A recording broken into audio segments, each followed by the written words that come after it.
সন্তান সন্ততি, এই সন্তান সন্ততিটা সিরিয়ালে আরো উপরে উঠতে পারে, আমি 5-এ বললাম। যাই হোক, এই সন্তান সন্ততির প্রতি আমাদের কর্তব্য আছে। ওয়াজ শুধুমাত্র একচেটিয়া হয় আমাদের দেশে, সেটা কি মা বাবার অধিকার নিয়ে কথা হয়। আমিও আজকে অনেক কথা বলেছি, কিন্তু সন্তানের অধিকার নিয়ে ওয়াজ এত বেশি হয় না। এই ওয়াজটা অনেক বেশি হওয়া দরকার। সন্তানের যেরকম কর্তব্য আছে বাবা মার প্রতি, বাবা মারও এরকম কর্তব্য আছে সন্তানের প্রতি। কথা বুঝতে পারছেন? কিয়ামতের দিন আল্লাহ রাব্বুল আলামিন সন্তানকে যে জিজ্ঞাসাবাদ করবেন যে তুমি তোমার বাবা মার কি হক আদায় করছো, বাবা মাদেরকেও জিজ্ঞাসা করবেন তুমি তোমার সন্তানের কি হক আদায় করেছো। কথা কি বুঝাতে পারছি? সন্তানের অধিকার কি, অনেক লম্বা চড়া, সেদিকে আমি যাব না। নাম্বার 1, আপনার সন্তানকে ভরণ পোষণ দিতে হবে। এই বিষয়ে ওয়াজ না করলেও আমরা আজকাল দেই, যা দরকার তাও দেই, যা দরকার না তাও দেই। টাকা পয়সা তো দেই, সাথে মোবাইল ফোনও দেই, নেটও দেই, এমবিও কিনে দেই। পোলাপানকে যা দরকার হয় চাইতে না চাইতেই আমরা দিয়ে দিই। এখন এই দেওয়ার জন্য ওয়াজ করার দরকার নাই, সব বাপ মাই চেষ্টা করে ছেলে মেয়েকে দেওয়ার জন্য। কিন্তু এর চাইতে বড় যে পাওনা তাদের আছে, গুরুত্বপূর্ণ যে পাওনা আছে, সেটা হলো তাদেরকে তারবিয়াত দিতে হবে। তারবিয়াত কি? তারবিয়াত হলো তাদেরকে নীতি নৈতিকতা শিখাতে হবে, তাদেরকে আল্লাহর ভয় দেখাতে হবে, আল্লাহর সাথে সম্পর্ক করতে হবে, আল্লাহর সম্পর্কে ধারণা দিতে হবে। আল্লাহ কে? মহান সৃষ্টিকর্তা, তার সামনে দাঁড়াতে হবে, আল্লাহ রাব্বুল আলামিনের সাথে সম্পর্ক গড়ে দিতে হবে। ভালো মানুষ হওয়ার জন্য সঠিক ট্র্যাকে তুলে দিতে হবে। ভালো মানুষ যেন সন্তান হয়, সেজন্য নিজেরা ভালো মানুষ হয়ে তার সামনে সেটার স্যাম্পল নমুনা পেশ করতে হবে, তাই সে যেন দেখে দেখে শিখতে পারে। ভালো মানুষ যেন হয়, সেজন্য ভালো প্রতিষ্ঠানে তাকে ভর্তি করাতে হবে। ভালো মানুষ যেন হয়, ভালো মানুষের সাথে উঠা বসার সুযোগ করে দিতে হবে। সন্তান যাতে নষ্ট না হয় সেদিকটা খেয়াল করতে হবে। এবং সন্তানের প্রতি আরেকটা কর্তব্য হলো, সন্তানদের মধ্যে কোনো প্রকার বৈষম্য করা যাবে না। এক সন্তানকে জমি লিখে দিলেন, আরেক সন্তানকে দিলেন না। মেয়ে সন্তান দেখে তাদেরকে ঠকালেন, ছেলেদেরকে সব দিয়ে দিলেন, এগুলো অন্যায়। এই কাজগুলো যদি বাবা মা করেন, তাহলে সেক্ষেত্রে আপনি এক্ষেত্রে বান্দার হক নষ্ট করলেন, সন্তানের হক নষ্ট করলেন। মনে করছেন আমারই তো সন্তান, কি আর হবে না? কিয়ামতের ময়দানে এই সন্তান আল্লাহর আদালতে মামলা করবে আপনার বিরুদ্ধে যদি আপনি অবিচার করেন। এই জন্য বান্দার হকের মধ্যে সন্তানের হকটা অনেক গুরুত্বপূর্ণ।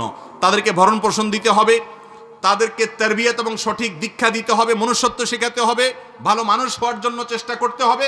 শুধু ভালো স্কুল কলেজে চান্স পাওয়ার জন্য অস্থির হয়ে থাকবেন, ছেলে মানুষ হচ্ছে কিনা, নাকি পশুর আচরণ নিচ্ছে, সে আল্লাহকে চিনে কিনা, সে নামাজ পড়ে কিনা, তার ভিতরে ম্যানার্স আছে কিনা, সেগুলো খেয়াল রাখতে হবে। এটা তার পাওনা। যদি আপনি না দেন, কিয়ামতের ময়দানে এই ছেলে নষ্ট হওয়ার কারণে আপনাকে জবাবদিহি করতে হবে, কারণ আপনি তাকে সঠিক পথ দেখান নাই। কথা কি বুঝাইতে পারছি? এর পাশাপাশি সন্তানের মধ্যে সমতা বজায় রাখতে হবে। একজনকে মহব্বত করতে গিয়ে আরেকজনকে জুলুম করতে পারেন না। বিদেশ থেকে এক সন্তান টাকা কামাই করে পাঠাইছে, সারা জীবন টাকা আপনার নামে পাঠাইছে, আপনি জমি লিখে দিলেন আপনার নিজের নামে, এরপরে যেগুলো টোটো করে এলাকায় ঘুরছে ওইগুলোকেও জমির ভাগ দিয়ে দিলেন, আর ওই বেচারা তার জীবন শেষ করলো কামাই করতে করতে। এইরকম জুলুম অনেক বাপ মা করেন, কি করেন না? এগুলো করা যাবে না। ইনসাফ করতে হবে, যার যতটুকু হক তাকে ততটুকু দিতে হবে। বিশেষ করে একটা অন্যায় তো বাংলাদেশে 1999 জন বাপ মা করেন, সেটা হলো সম্পদ থেকে মেয়েকে বঞ্চিত করা। মনে করে যে মেয়েকে দিলে লাভ কি, এটা তো পরের বাড়িতে চলে যাবে, ঠিক না?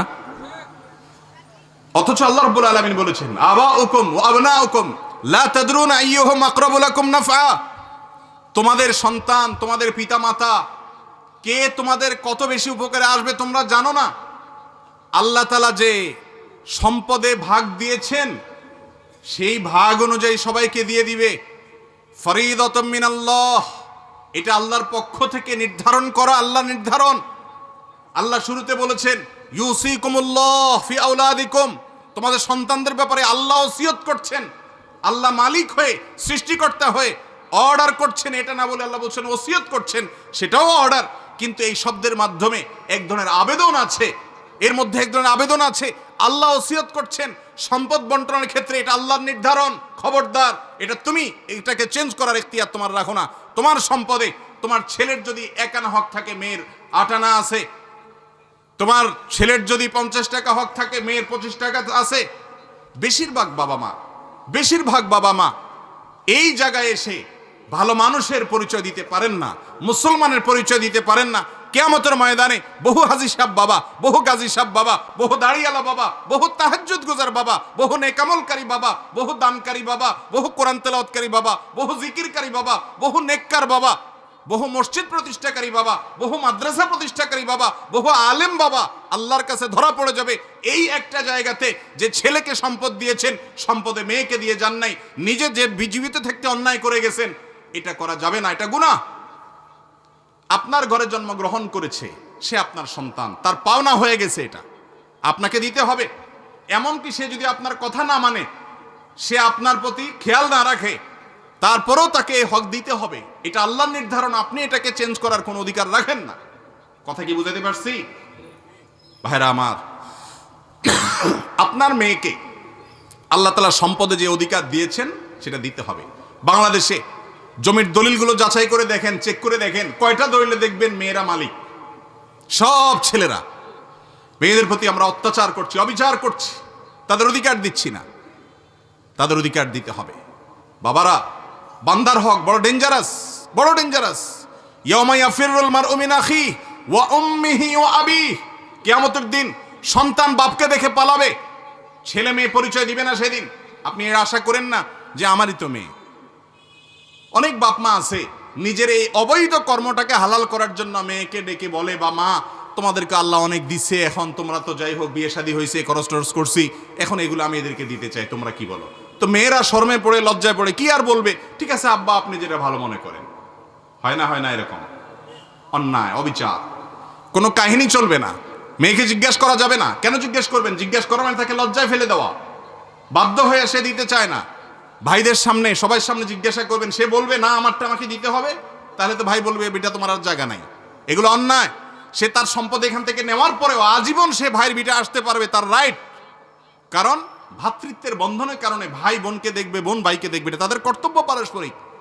মা বাবারা এ অন্যায় করবেন না। সম্পদ দেওয়ার ক্ষেত্রে বৈষম্য করবেন না, বান্দার হক নষ্ট করা হয়। এক্ষেত্রে ফজরের নামাজ জামাতে আদায় করতে না পারলে ওই সময় বাড়িতে আদায় করা সম্পর্কে জানতে চাই।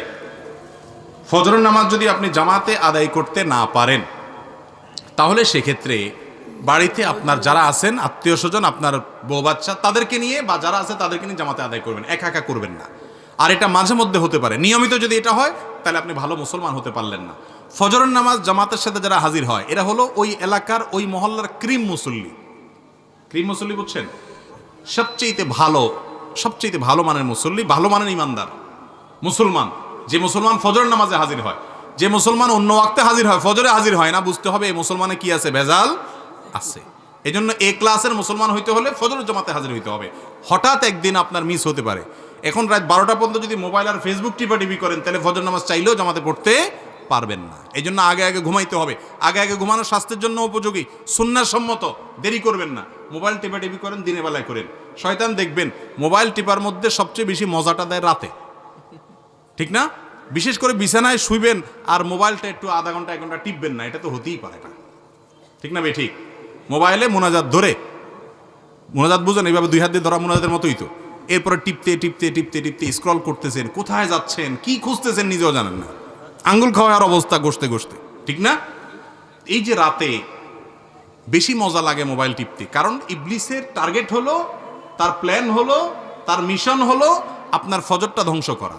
সেই জন্য রাত্রে যদি যত দেরি করে শোয়াইতে পারে সে আপনাকে, তত তার উপকার। আপনি ভোর রাতে উঠতে পারবেন না, কষ্ট হবে। এই জন্য রাতে তাড়াতাড়ি শুইতে হবে। ফজর নামাজ কখনো মিস হয়ে গেলে বাসায় যারা আছে তাদেরকে নিয়ে জামাতের সাথে নামাজ পড়বেন, একা পড়বেন না। কারণ জামাতের সাথে নামাজ পড়লে একা নামাজ পড়ছে এতে 27 গুণ বেশি সওয়াব হয়। আপনি একটা জিনিস 1 টাকা দিয়ে যদি 27 টাকার সুবিধা পান, আপনি সেটা ছাড়বেন কোনোদিন? তাহলে জামাতে নামাজ ছাড়া একা কিভাবে নামাজ পড়া হতে পারে? এই চেষ্টা আমাদের থাকতে হবে।